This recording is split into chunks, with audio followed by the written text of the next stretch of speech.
The Xenon Empire's flagship trembled as alarms blared across its decks. Soldiers scrambled to their stations, their faces pale with confusion. Just moments ago, the strange human vessel had been floating helplessly in their tractor beam. Now it simply wasn't there. Admiral Vex gripped the command console until his knuckles turned white. "Scan every cubic meter of space," he barked. "That ship can't just vanish." Before the crew could respond, a new alert screamed through the bridge. "Admiral!" shouted a sensor officer, his voice cracking with panic. "The human ship, it's inside Hangar Bay 7. Vex's blood ran cold. That was impossible. Their shields were active, their defenses impenetrable. Yet somehow, the small, battered human craft now sat quietly in their midst, its dim lights pulsing like a slow heartbeat. The science team rushed to analyze the phenomenon.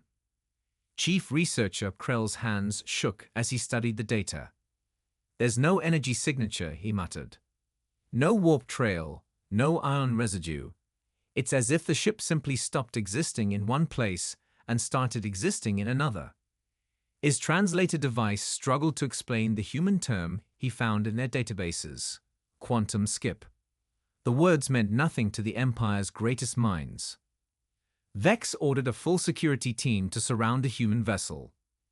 As armored soldiers approached, the ship's rusted outer hatch creaked open. No life forms emerged, just a repeating audio signal. The voice spoke in broken galactic common. "Warning, danger. They are coming." The message looped, growing fainter each time. Krell adjusted his scanners, detecting faint energy readings from deep space. Something was out there, something the humans feared enough to break every known law of physics to escape from. The Admiral clenched his fists. This wasn't just about capturing a rogue ship anymore. Whatever technology the humans had discovered, or awakened, could threaten the entire Empire. As he opened his mouth to give new orders, the human ship suddenly powered up again. Its engines glowed with an eerie blue light, unlike anything in the Imperial database. "Contain it," Vex shouted. But before anyone could move, the ship vanished once more, leaving behind only static and a single ominous word echoing through the empty hangar: "Run." Outside the flagship's viewports, distant stars flickered strangely. No one noticed at first. They were too busy staring at the empty space where the impossible ship had been. Only later would they check the recordings and see it. The brief moment when 3 stars near the galactic rim winked out of existence, as if something vast and hungry had passed before them. The human warning played again in Vex's mind. They are coming. For the first time in his proud military career, the Admiral felt true fear. What could terrify a species that mastered such impossible technology? And more importantly, were they already here? The bridge of the Xenon flagship fell into stunned silence. Every screen flickered with the same impossible data. The human ship had reappeared inside their secured hangar bay without triggering a single alarm. Admiral Vex's claws dug into the armrests of his command throne. "How?" he demanded. "Our shields were active. Our sensors were scanning." The science officer, Krell, frantically scrolled through the readings, his frills flushing dark with stress. "There's no warp signature, no energy spike, nothing to explain how it bypassed our defenses." His voice trembled. "It's as if it simply chose to be here." Security teams swarmed the hangar, weapons raised. The human ship sat motionless, its hull scared and ancient-looking, yet humming with a quiet, unnatural energy. The markings on its side were faded, but one word remained barely legible: Voyager. Then, without warning, the ship's comm system activated. A distorted voice crackled through the hangar speakers. "Xenon vessel, you are making a mistake." Vex snarled. "Identify yourself." Static hissed in response before the voice returned, weaker this time. "We tried to warn others, but they didn't listen. Now they're coming for you too." Krill's instruments suddenly flared to life. "Admiral, I'm detecting an energy surge. Not from the human ship, but from deep space. His screen displayed a wave of bizarre readings, something massive shifting just beyond sensor range. Before anyone could react, the Voyager's engines flared to life, not with the fiery thrust of conventional drives, but with a cold, blue-white glow. The air itself seemed to vibrate as the ship lifted off the hangar floor. "Stop it," Vex roared. Security teams opened fire, but their plasma bolts passed straight through the ship as if it weren't fully there. Then, in the blink of an eye, the Voyager vanished again, not in a flash of light, but as if it had never existed in the first place. Silence. Then, from the depths of space, a new signal pierced the comms, a deep, resonant pulse, slow and deliberate, like the heartbeat of something ancient. Krell's blood ran cold. "Admiral, that isn't human." The pulse repeated, stronger this time. The stars outside the viewport flickered. And then one of them, just one, went dark. Vex's scales prickled. "What was that?" Krell's voice was barely a whisper. "I don't know. But the humans weren't running from us."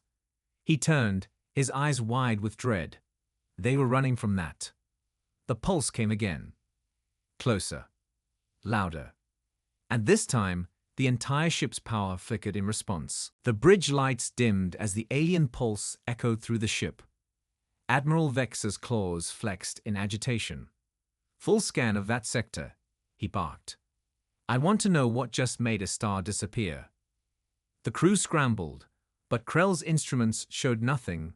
No debris, no black hole, just absence, as if space itself had been erased. Then the Voyager's final transmission replayed in their minds. "They're coming for you too." Vex snarled. "Open a channel to High Command. We need." A new alert cut him off. The main screen flickered, then displayed a grainy, centuries-old recording. A human face appeared, gaunt, terrified. "If anyone receives this, listen carefully," the human rasped. "We called them the Hollow Ones. They don't conquer. They don't communicate.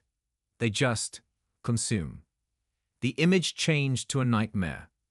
A planet, Earth, shimmered, then fractured like glass. Something vast and shapeless moved between the cracks, swallowing continents whole. Krell's breath caught. This wasn't a war, it was an extinction. The recording continued. "Our ships, our weapons, useless. The only thing that worked was running. Their dimension, our dimension. We found the cracks between. That's how we survived." A sharp crack echoed through the bridge. The crew whirled. One of the viewports had splintered, though nothing had hit it. Then the lights failed. Emergency glow strips flickered on, casting long shadows. The pulse returned, louder. Vex's comms officer screamed, "Admiral, the human ship, it's back."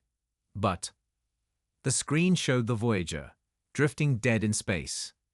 Its hull was now covered in those same glass-like fractures.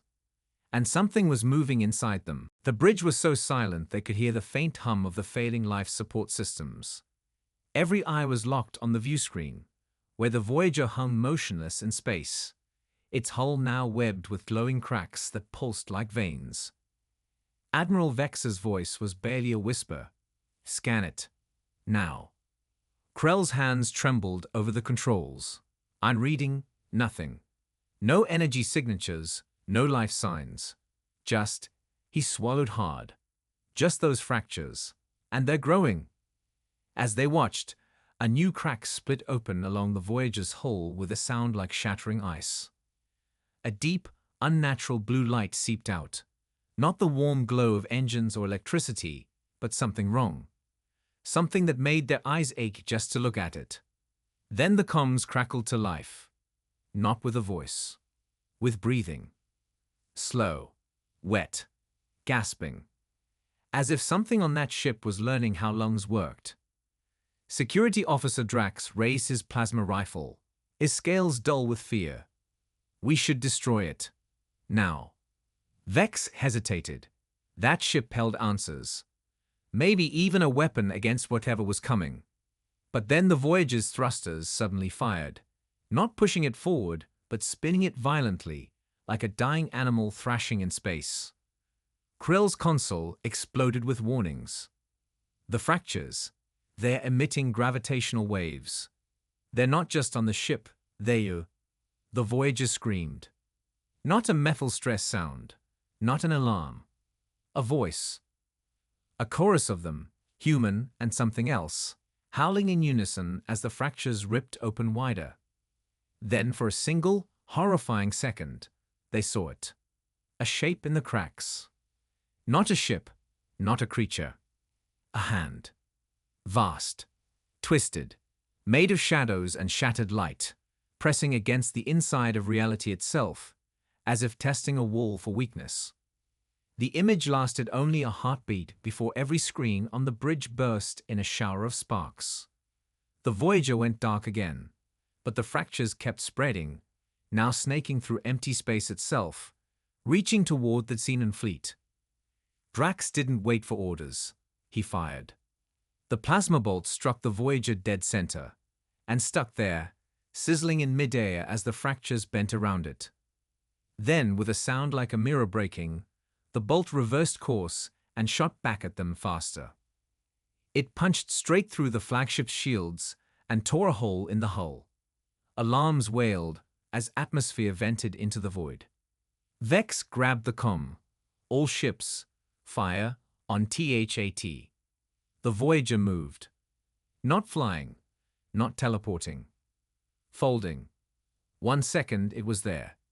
The next it was inside the fleet, floating between 2 battleships, and the fractures followed it, slicing through armor like it wasn't even there.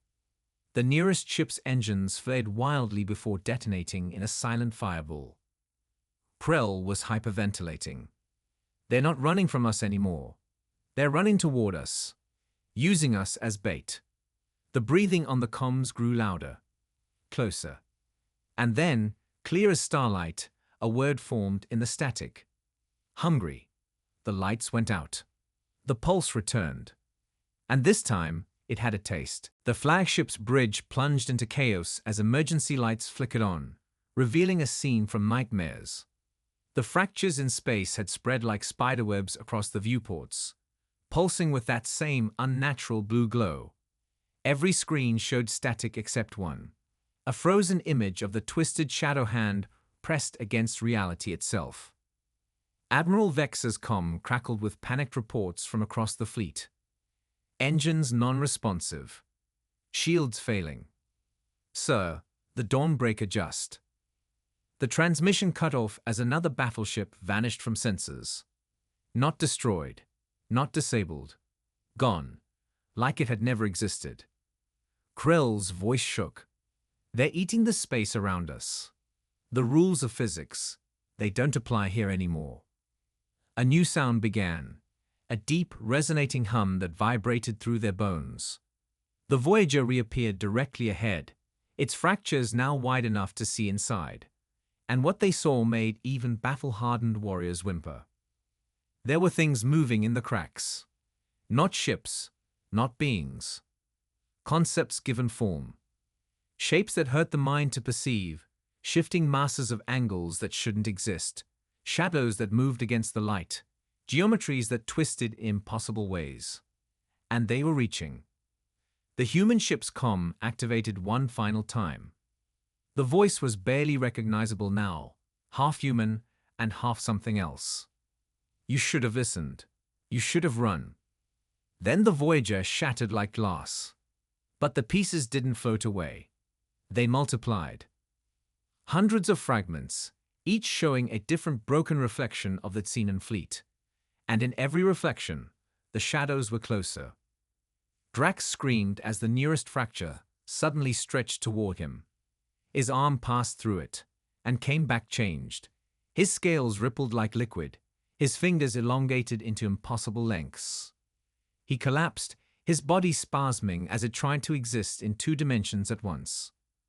Vex made his last command decision. All ships, initiate emergency warp. Get us. The main view screen exploded inward.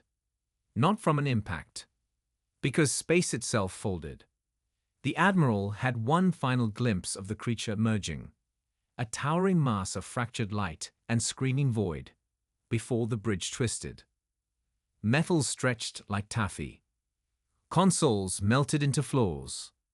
Crew members unfolded into screaming ribbons of flesh. And then, silence.